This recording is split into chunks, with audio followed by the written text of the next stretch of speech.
Congratulations, your wedding is going to be one of the best days of your life. But the last thing you want is to start your marriage saddled with loads of debt because you blew too much on your big day. Now, the average cost of a wedding in the UK is £25,000, but you don't need to spend anywhere near that amount to have a brilliant day.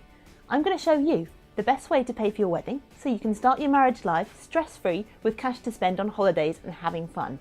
You can get a breakdown of the tips I'm about to talk you through in the link below.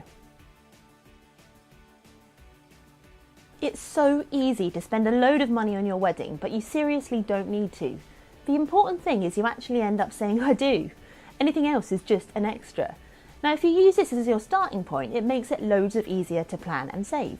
Now, you've probably got big ideas about what you'd like your wedding day to look like, but actually the best place to start is by working out how much you can actually afford to spend.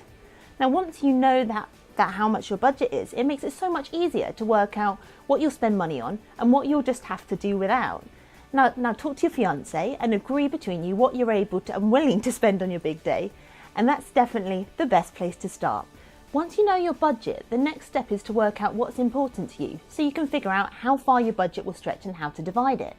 Now, write a list of all the things you'll need to pay for, from your venue to drinks, rings, your clothes, and of course your honeymoon.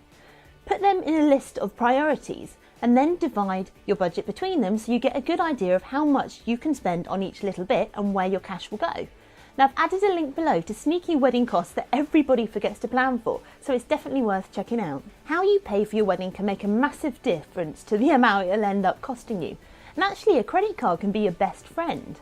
Now, if you get a card that gives you a 0% deal on purchases, it actually acts like an interest-free loan that you can pay off in monthly instalments, so you don't pay your bank anything extra on your borrowing. You can check which 0% deals you're eligible for via the link below, so check it out. Now, the brilliant thing about paying by credit card is that you get something called Section 75 protection, which makes your credit card provider jointly responsible for the purchase, so you can go to them for a refund if something goes wrong. Now, Section 75 protection applies to most things that cost over £100 and less than £30,000, and you only need to pay the deposit on your credit card to benefit. Now, even if you've got cash in savings and don't need to borrow, it can be worth paying on credit card for that reason and then paying off the balance. Just go for a credit card that gives you rewards or cashback rather than 0% purchases so you get extra benefit. Companies aren't allowed to charge you hefty fees for paying by card either, so query it if they do. It's also worth thinking about asking friends and family to help gift towards your big day.